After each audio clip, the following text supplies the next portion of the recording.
King Tutor, your first IT job. Build your IT career, 9 months internship program. ఇంకొకటి అడగాలి మిమ్మల్ని, ఎందుకంటే మీరు ఒక మానవతావాది కాబట్టి, మానవవాది కాదు కాబట్టి, yes I correct myself, మానవవాది కాబట్టి నేను అడగాలి ఏంటంటే, ఈరోజు రాకెట్ లాంచర్ని కూడా ఒక ప్రయోగం చేయడానికి ముందు కానీ లేదంటే అంతరిక్షంలోకి ప్రవేశపెట్టాలి అంటే కనుక తిరుపతిలో వెళ్ళి అది అక్కడ పెట్టి దండం పెట్టుకుని వచ్చే పరిస్థితులు మనం చూస్తూ ఉన్నాం.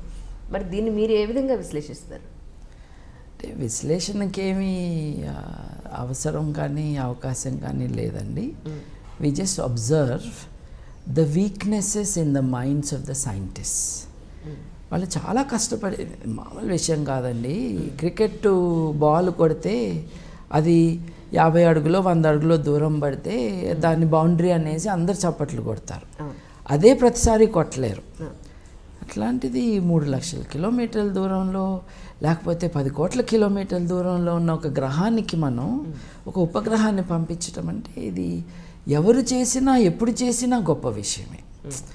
ఇంత పెద్ద టాస్క్ని మనం చేస్తున్నప్పుడు ఏమో ఏదైనా తప్పు జరుగుతుందేమో అని ఆ వీక్నెస్తో సైన్స్ పూర్తిగా లేని సైంటిస్టులు చేస్తున్నది. భారతదేశం యొక్క స్పేస్ ప్రోగ్రామ్ స్టార్ట్ చేసిన సైంటిస్టులు ఉన్నారు చూడండి, వాళ్ళు చేయలేదు ఇది. వాళ్ళు చేయకుండా కూడా ఆకాశంలోకి అంతరిక్షంలోకి శాటిలైట్స్ వెళ్ళినాయి. కొత్తగా ఉన్న బ్యాచ్ ఆఫ్ సైంటిస్ట్ ఎవరైతే ఉన్నారో, మాధవన్ నాయర్ గారు కానీ రాధాకృష్ణన్ గారు కానీ, వీళ్ళు చేస్తున్నది I don't think they service rules will even accept this. భారత ప్రభుత్వ సైంటిఫిక్ సలహాదారులు ఉన్నారు కదా, సిఎన్ఆర్ రావు గారు, భారతరత్న ఇచ్చారు వారికి. ఆయన పబ్లిక్గా చెప్పారు కదా, సైంటిస్ట్ ఇలా చేయటం తప్పు అని. ఈ సైంటిస్టులు అందరికంటే పైన ఉన్న సైంటిస్ట్ గారే దిస్ ఈజ్ రాంగ్ అని చెప్పారు.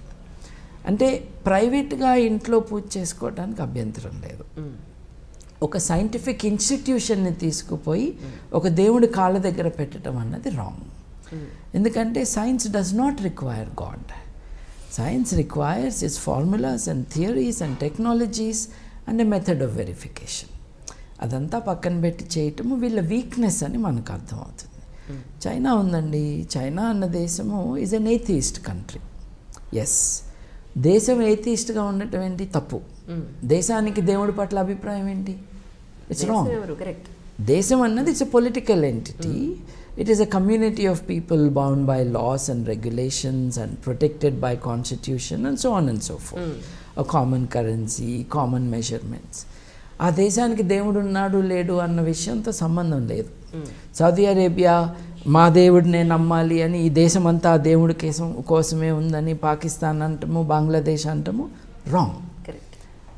బట్ అటువంటి తప్పే చైనా కూడా చేస్తుంది. చైనాకి ఆఫీషియల్ పాలసీ ఏథియిజం. ఆ విషయాన్ని పక్కన పెడితే నాస్తిక దేశం అయిన చైనా శాటిలైట్స్ని పంపిస్తుంది కదా, పూజ లేకుండానే పంపిస్తుంది కదా, వెళ్తున్నాయి. ఫ్రాన్స్ ఉంది, France is like secular country. France అయితే ఎటువంటి నాస్తికత్వం లేదు, ఆస్తికత్వం లేదు, న్యూట్రల్గా ఉండి అది కూడా వెళ్తుంది. మనకేం తెలుస్తుంది దీనివల్ల? పూజ చేసినా చేయకపోయినా అది అంతరిక్షంలోకి వెళ్తుంది అని. పూజ కారణంగా వెళ్తుందో లేదో తెలుసుకోవాలంటే రాకెట్కి ఫ్యూయల్ లేకుండా పూజ చేసి చూడాలి వెళ్తుందో లేదో.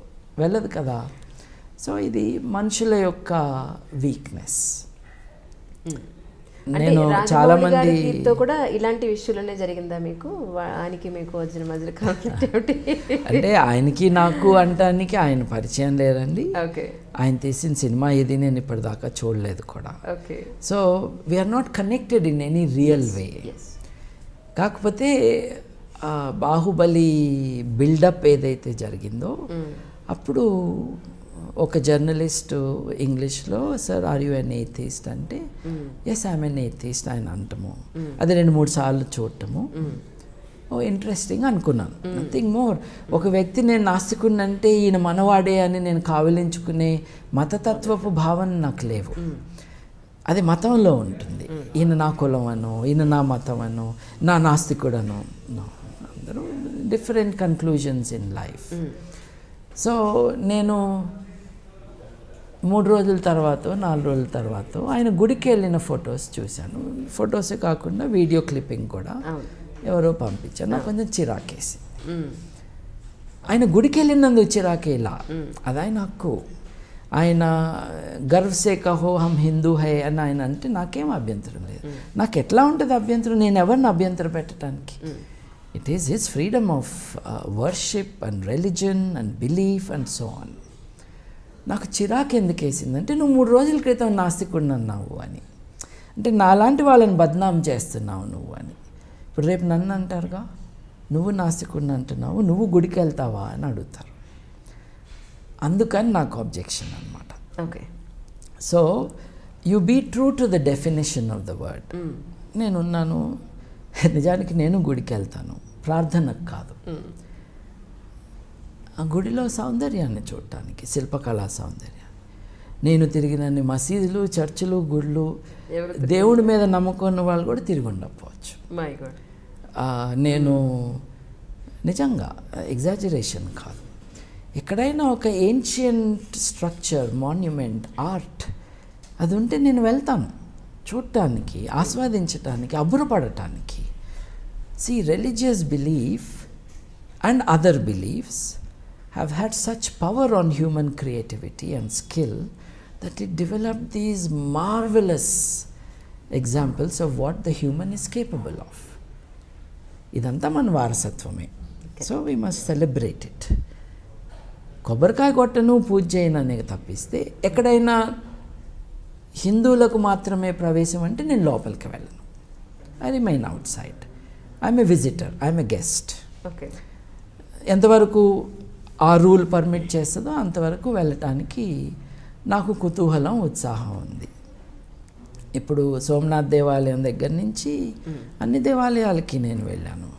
సార్, అయ్యప్ప స్వామి దేవాలయానికి వచ్చి ఒకానొకప్పుడు, అంటే ఈ మీడియా ఇంత ప్రోపగండా చెయ్యని రోజుల్లో, ఒక 20 ఏళ్ల క్రితం మాట, నిజంగానే అయ్యప్ప స్వామి ఆ జ్యోతి అలా ఆకాశంలో ఎవరూ పంపించకుండా దానంతటా అదే వస్తుందని ఒక గుడ్డి నమ్మకం అనండి, లేదంటే అలా ప్రచారం జరిగిందనండి. చాలామంది ఆ జ్యోతి చూడడానికే వెళ్ళేవారు.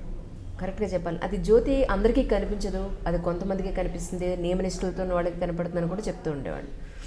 తర్వాత ఇది మనుషులు పెట్టేదే, ఈ మూల నుంచి ఆ మూలకి పంపించేది మనిషి ద్వారానే ఆ జ్యోతి అలా వెలుగుతుంది, ఒక మనిషే పంపిస్తాడు, మనిషే తీసేస్తాడు అనే విషయం తర్వాత తెలిసింది. ఈ విషయంలో నిజంగానే మనిషి పంపిస్తారంటే మీ వాదన ఏంటి ఇందులో? యాక్చువల్లీ ఈ గుడితో ఒకటి కంప్లీట్ చేసేద్దామండి. ఇప్పుడు నేను గుడికి వెళ్తాను, నేను అదే అంటున్నాను. I go there to admire what is there. Rajamouli గారు చొక్కా తీసేసి వస్త్రం కప్పుకుని లాంఛనాలతో గుడిలోకి వెళ్ళారు, అంటే ప్రార్థన చేయటానికి వెళ్ళారు. అలాంటప్పుడు నాస్తికుడిని అని చెప్పుకోవద్దు అని నేను అంటున్నాను. ఎందుకు అని అంటే మాలాంటి వాళ్ళకి అపవాదం వస్తుంది.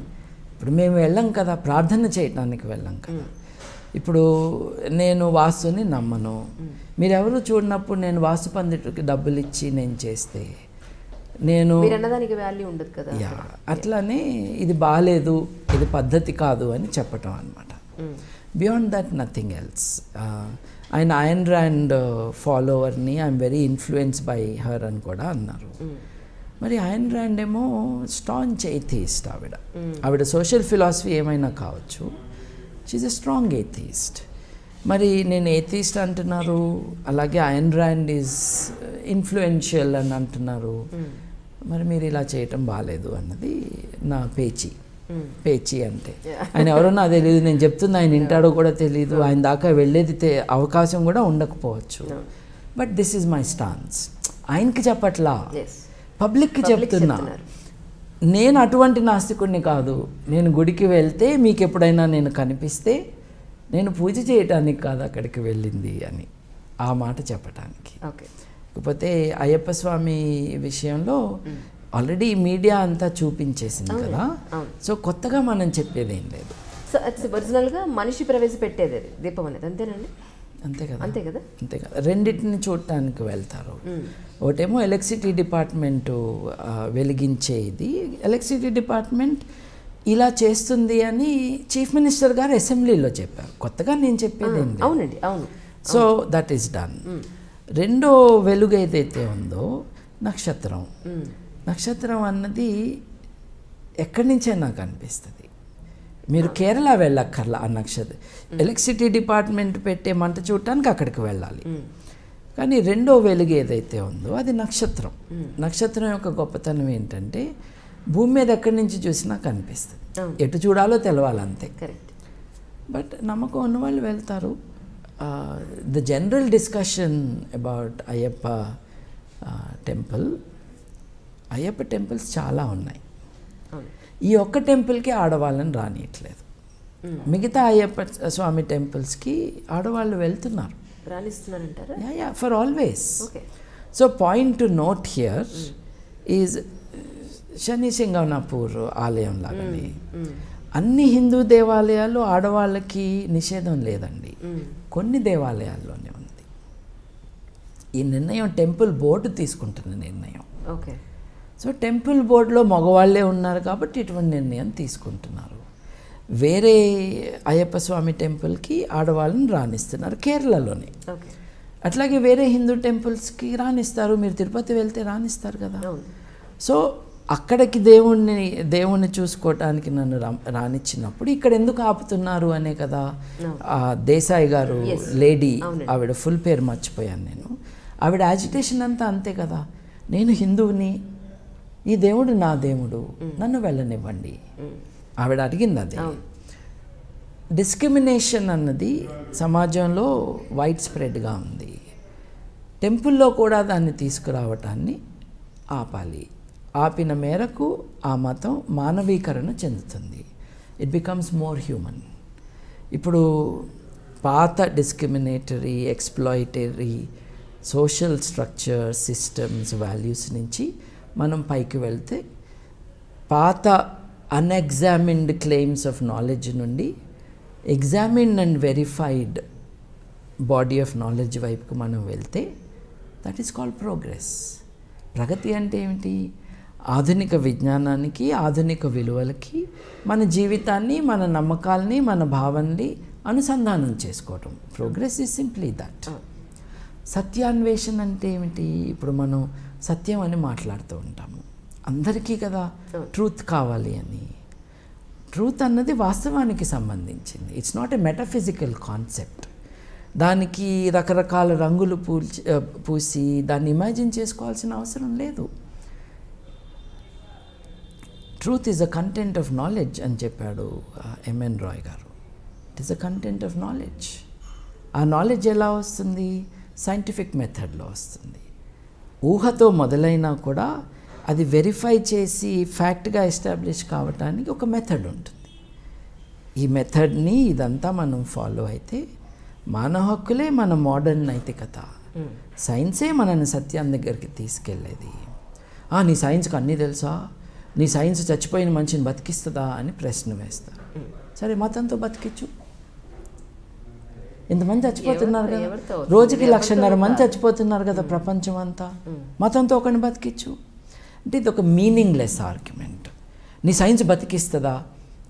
చచ్చిన మనిషిని సైన్స్ బతికించదు, కానీ చచ్చిపోతున్న మనిషిని చావకుండా కాపాడే అవకాశం సైన్స్కే ఉంది, మతానికి లేదు. ఈ డిస్టింక్షన్ అంటే మనం ఏది నమ్ముతున్నామో ఆ విషయాల పట్ల కొంత టైం ఇచ్చి ఆలోచన చేయటం అన్నది మనం చేయట్లేదు. నేను ఒకటే అంటాను, నువ్వు ఏ ఛాలెంజ్ అయితే సైన్స్కి ఇస్తున్నావో నీ మతానికి, నీ దేవుడికి ఇవ్వు. They will also not be successful. That is the point. మనిషి చాలా గొప్పవాడు. మనిషి ఏం అచీవ్ చేశాడు అని అంటే ఒకసారి మన చుట్టూ చూసుకుంటేనే తెలిసిపోతుంది. ఈ గొప్పగా ఎదిగిన మనిషి ఇంకా పైకి వెళ్ళాలి అని అంటే ఎక్కడెక్కడ అడ్డంకులు ఉన్నాయో చూసుకుని ఆ అడ్డంకుల్ని మనం in a friendly way can we resolve it. చిక్కుముడిని కొంచెం లూజన్ చేయొచ్చా? Can we go forward? That is a way of progress. That is a way of reform. Reform in social practice, reform in thinking as well. సత్యం అంటే జ్ఞానమే. ఆ జ్ఞానం మానవ విలువలకి అనుసంధానం చేయగలిగితే then you get a philosophy of life. That is మానవవాదం. మనిషి యొక్క వాదం మానవవాదం. దేవుని యొక్క వాదం మతం.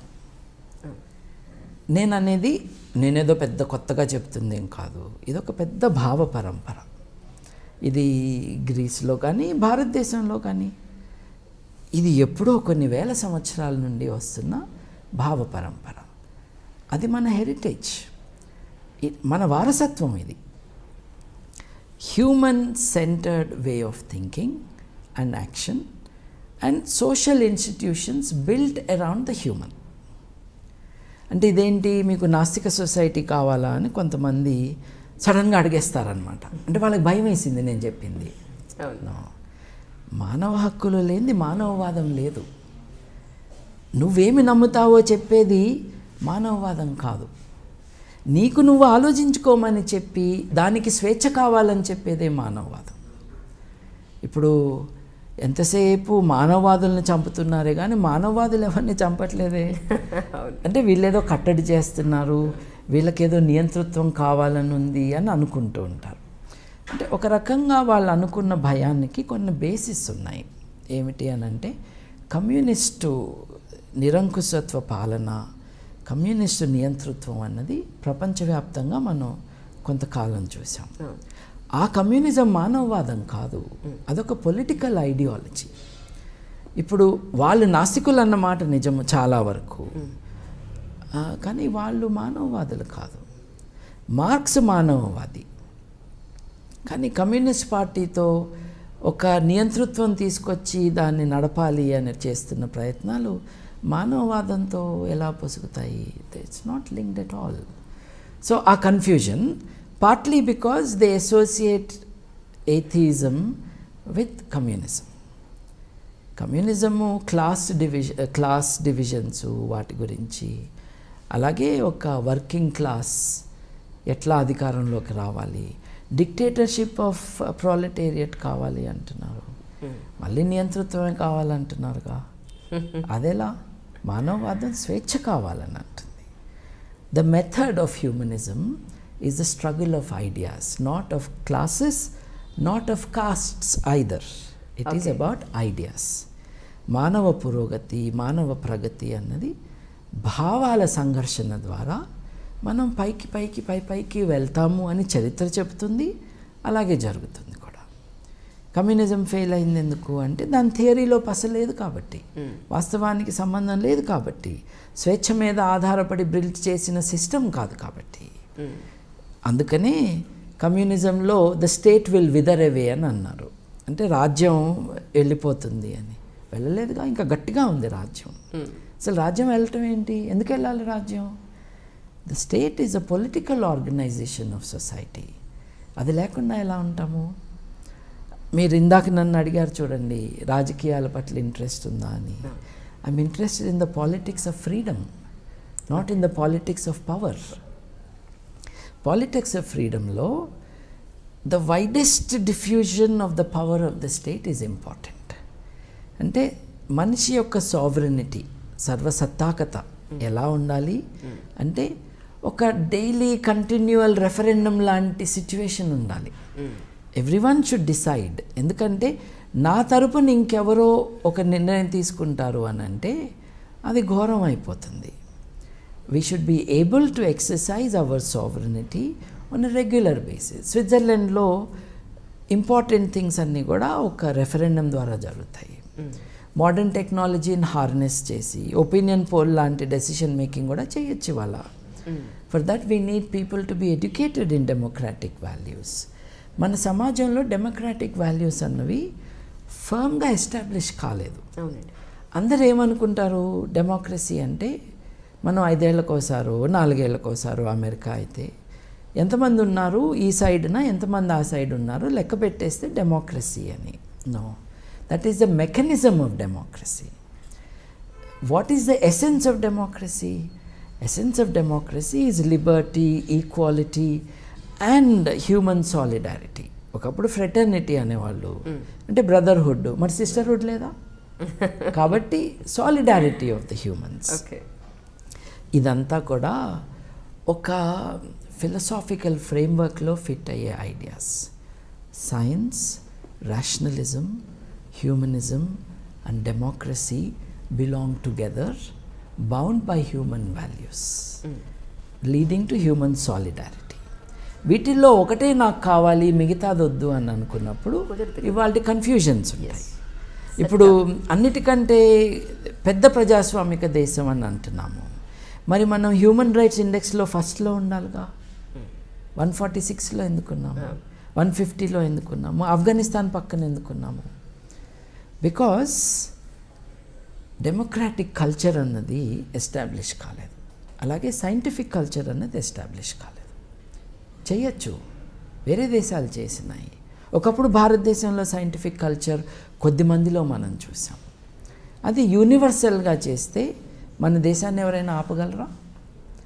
ఇప్పుడు 134 కోట్ల మంది ఉన్నాము, వాళ్ళల్లో 65% మంది 35 ఏళ్ల కంటే చిన్నవాళ్ళు. అంటే ఈ దేశంలో 65-70 కోట్ల మంది బిలో 35 ఉన్నారు. They are the youth of the world, not of this country.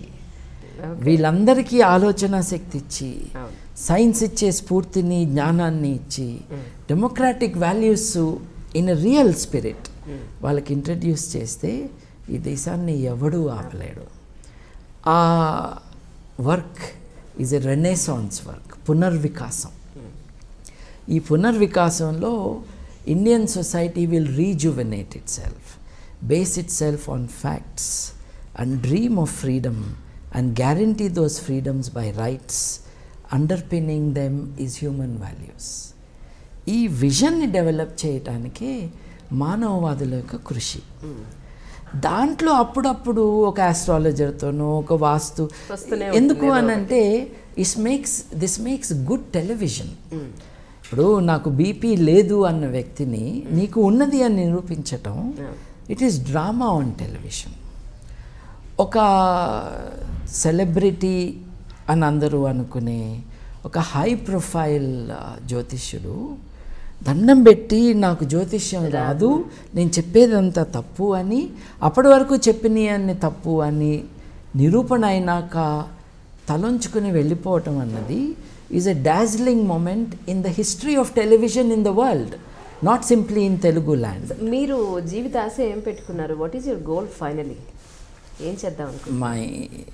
My goal always shift. They are personal goals and social goals.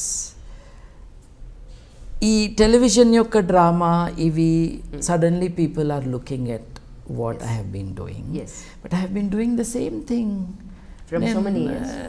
4వ తరగతి 5వ తరగతి స్కూల్లో ఉన్నప్పటి నుంచి ఇట్లాంటి భావనలే ఉండేవి. ఆ మధ్యలో ఆ మ్యాథ్స్లో 100 ఇప్పించమని దేవుణ్ణి అడిగే మధ్యలో ఆ చిన్న గ్యాప్ తప్పిస్తే it was broadly this. So ఈ గోల్ అన్నది ఇట్స్ ఎ డేంజరస్ థింగ్ అండి. ఏంటంటే what is your destination? Destination ఇదేమన్నా ఒక టూరిస్ట్ విజిట్ కాదు కదండి. Life is a journey. ఇప్పుడు ఒక తత్వవేత్త, ఆర్థిక శాస్త్రంలో నిపుణుడు ప్రొఫెసర్ పరీక్ గారు ఒక మాట అన్నారు, డెమోక్రసీ అన్నది, ఫ్రీడమ్ అన్నది ఈజ్ నాట్ ఎ గోల్. అది ఒక టార్గెట్ కాదు, ఒక డెస్టినేషన్, అదొక మార్గం అన్నాడు ఆయన. ఏ మేరకు నువ్వు ఈ మార్గంలో నడుస్తావో ఆ మేరకు యూ హ్యావ్ అచీవ్డ్ ఇట్ అని అన్నాడు ఆయన. ఫైనల్గా ఎక్కడికో వెళ్ళి పండు తెచ్చుకోవటం కాదు, చెట్టు ఎక్కటంలోనే ఉన్నది మొత్తం, పండు చేతికి అందకముందే. As you walk the path of freedom, of humanism, of democracy, of human rights, you are achieving it. To the extent you have walked, you have achieved it. Atla anamata. So I don't have a particular goal. Personal ga konni financial objectives untayi, family ga konni ideas untayi, avi andariki undayi. Kakapothe how to make this world better than when you came into it. మనం పుట్టినప్పుడు ఉన్న ప్రపంచం కంటే మనం వెళ్ళిపోయినప్పుడు ప్రపంచం డిఫరెంట్గా ఉందా, బెటర్గా ఉందా? ఆ బెటర్గా ఉన్న ప్రపంచానికి మనం ఏమన్నా చేసామా? ఎంతసేపు ఎవరో చేసిన దాన్ని అనుభవించటమే జీవితం అయిపోయింది కదా. ఆయన ఎవరో ఎలుకల బోన్ కనిపెట్టాడు, ఇంకెవరో దోమలకు కూడా బోన్ కనిపెట్టారు. అవి మనం ఎంజాయ్ దోమల బోన్ ఉంటుందో లేదో కానీ మనం ఎంజాయ్ చేస్తున్నాం. ఎవరో టెలివిజన్ కనిపెట్టారు, మనం ఎంజాయ్ చేస్తున్నాం. ఎవరో భూమి గురించి చెప్పారు, మనం ఎంజాయ్ చేస్తున్నాం. ఎవరో ప్రాణాలు ఇచ్చారు for our understanding, we're enjoying. ప్రాణాలు ఇవ్వాల్సినంత కాదు కానీ what can we do and what have we done to raise the level at which society is living is I think a participative contribution. నేనేదో తురుం ఖాన్ని నాకు అన్నీ తెలుసు అన్న చిల్లర మాటలు లేకుండా living human values and talking about them is it self an achievement.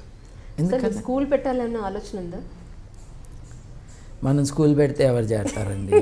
కాదు సార్, మన స్కూల్లోనేమో పిల్లల్ని కొట్టాలి అంటే ఇప్పుడు చట్ట ప్రకారం నేరం, కానీ పిల్లల్ని కొట్టాలి, హోంవర్క్ ఇవ్వాలి, తిట్టాలి, దూషించాలి. ఇప్పుడు ఈ ఇంటర్మీడియట్ పిల్లల్ని స్ట్రెస్ పెట్టి ప్రాణాలు పోయేటట్టుగా చేస్తున్న వ్యవస్థ ఉన్నది చూడండి. పేరెంట్స్ అందరూ అక్కడే ఎందుకు చేర్పిస్తున్నారు? ఇప్పుడు సాడ్లీ సూసైడ్ జరిగినప్పుడు యాజమాన్యాలను తిడుతున్నారు. ఇదంతా తెలిసే పేరెంట్స్ అక్కడ చేర్పిస్తున్నారు కదా. వీళ్ళకు కూడా ఒక రోల్ ఉంది. అంటే పిల్లాడికి మార్కులు బాగా వస్తే ఇంజనీరింగో మెడిసిన్లో చేరితే మంచి కట్నం వస్తుంది దగ్గర నుంచి ఈ క్యాల్కులేషన్స్ వేసుకుని సినికల్గా పిల్లల్ని దాంట్లోకి పంపిస్తున్నారు. అందుకని ఇట్లా ఉంది. But that is a successful part. మనం స్కూల్ పెడితే స్వేచ్ఛగా ఉండాలని చెప్తాము. ఏంటి మీరు పిల్లల్ని కొట్టరా అంటారు, తిట్టరా అంటారు. అంటే కొట్టడం తిట్టడమే ఎడ్యుకేషనల్ మెథడాలజీ అనుకునే ప్రిమిటివ్ కండిషన్స్ చాలా చోట్ల ఉన్నాయి. నా మిత్రుడు సీనియర్, వారు చనిపోయారు, ఆయన వివేక విద్యాలయం అని చీరాల్లో స్కూల్ పెట్టారు. నేను అప్పుడు ఫ్రెంచ్ టీచింగ్ అది మొదలుపెట్టాను. నాకు కొన్ని ఐడియాస్ ఉండేవి టీచింగ్లో. మెయిన్గా స్టూడెంట్కి పాఠం రాకపోతే తప్పు స్టూడెంట్ది కాదు టీచర్ది అన్నది నా ఇది. ఓకే, నీకు లెక్కలు రాలేదా, నిన్నుగా తిట్టాల్సింది టీచర్ని, సరిగ్గా చెప్పలేదు. The responsibility of learning will always be with the learner, but the responsibility of not learning, of someone not getting it, will mean the teacher has not done something right. So టీచర్ని బాధ్యులు చేయాలి మనం.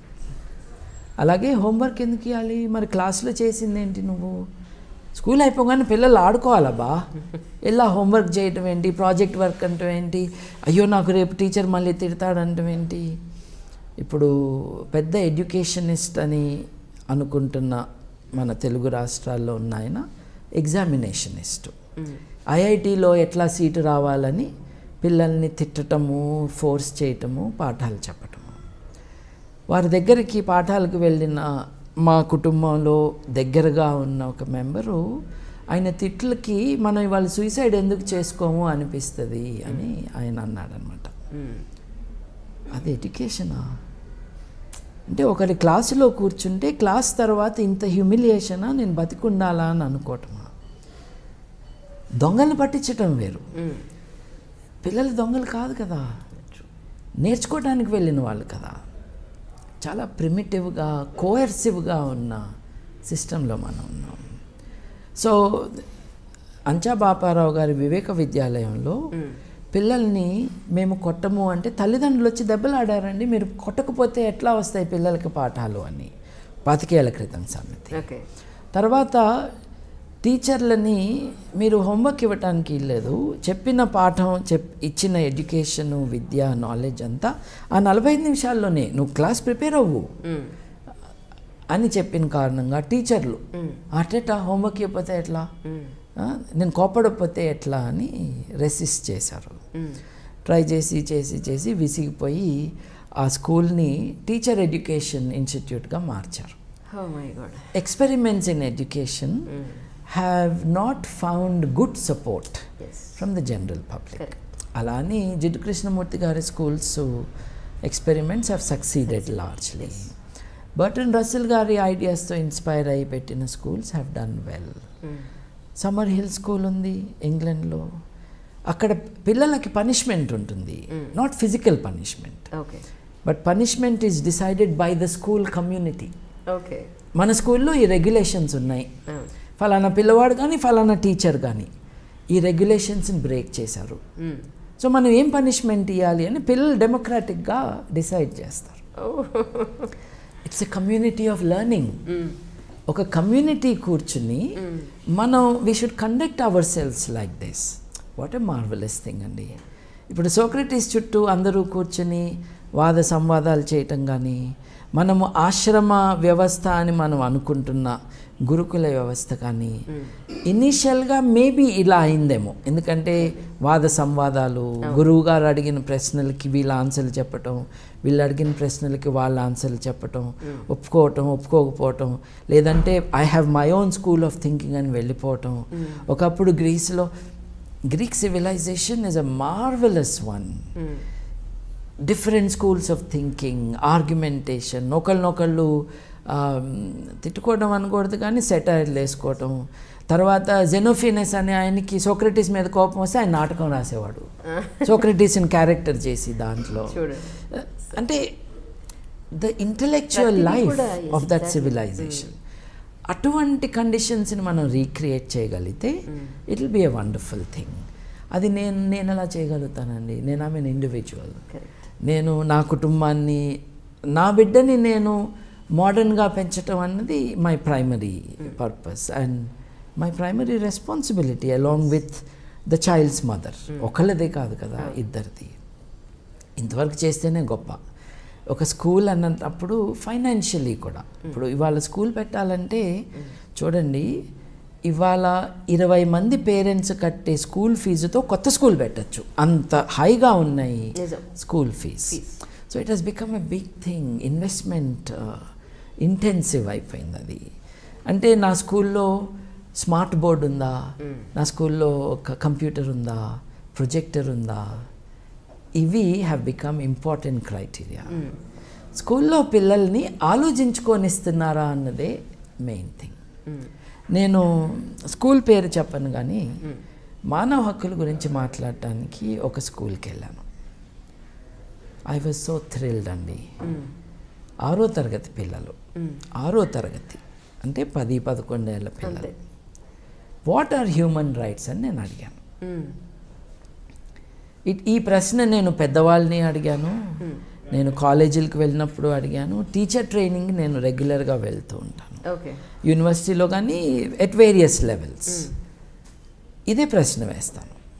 చాలామంది చాలా కష్టపడతారండి. మానవ హక్కులు అంటే మనిషి అంటే తెలిసావదుగా వీళ్ళకి, మరి మనుషుల హక్కుల గురించి ఎట్లా మాట్లాడతారు?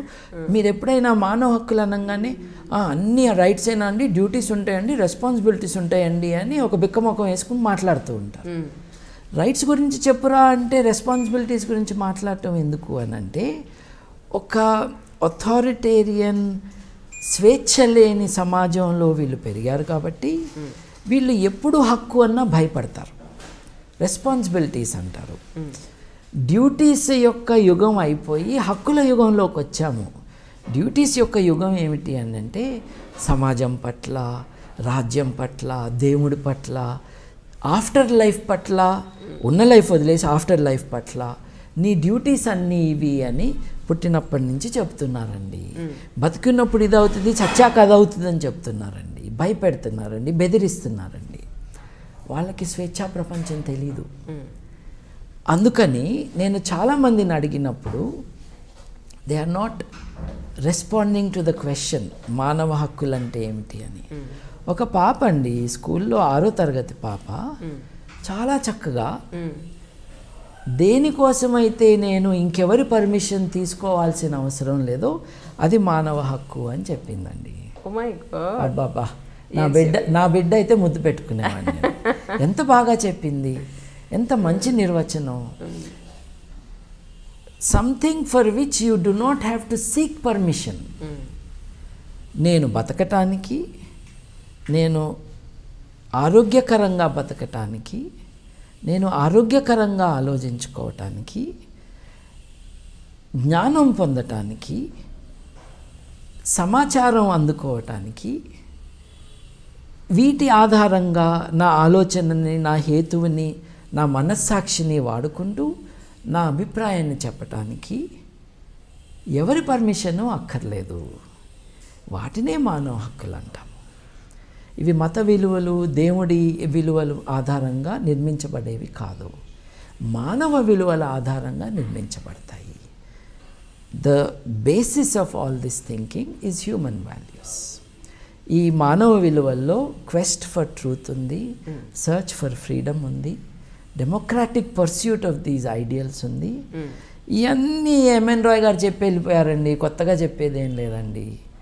ఆయన కూడా ఈ భాషలో చెప్పాడు కానీ ఆయన మొదటిసారి ఏం చెప్పింది కాదండి. ఈ మానవవాద భావ పరంపర ఏదైతే ఉందో దాంట్లో భగత్ సింగ్ వస్తారు, దాంట్లో బర్టన్ రస్సెల్ ఉంటాడు, దాంట్లో అంబేద్కర్ గారు ఉంటారు, దాంట్లో మానవుల యొక్క స్వేచ్ఛ కోసం బతికిన వాళ్ళు కానీ ప్రాణాలు అర్పించిన వాళ్ళు కానీ ఇన్ డిఫరెంట్ డిగ్రీస్లో వీళ్ళందరూ they are part of the humanist tradition. ప్రశ్న వేయాలి, ప్రశ్నతోనే మన నాగరికత ముందుకు వెళ్తుంది అన్నది సైన్స్ యొక్క దృక్పథం. సమాధానంతోనే బతకాలి అన్నది మతం యొక్క దృక్పథం. The questions are eternal in science, the answers are eternal in religion.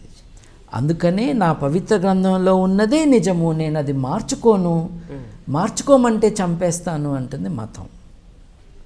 అరే ఈ ప్రశ్నకి కొత్త జ్ఞానంతో కొత్త సమాధానం చెప్పుకోవచ్చురా, రండిరా అని మాట్లాడుకునేది సైన్స్ దృక్పథం. The tradition of freedom and the tradition of autocratic, of dictatorial attitude in thinking, this is the clash. This is the tradition of freedom. ఒకటి మాత్రం అర్థమైంది సార్, మిమ్మల్ని ఇంటర్వ్యూ చేయాలంటే ఒక రోజు కూడా సరిపోదండి.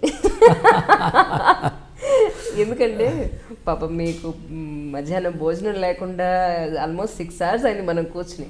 Can't believe it. Really around 11:30 కూర్చుంటే నౌ ద టైమ్ ఈజ్ 4:30.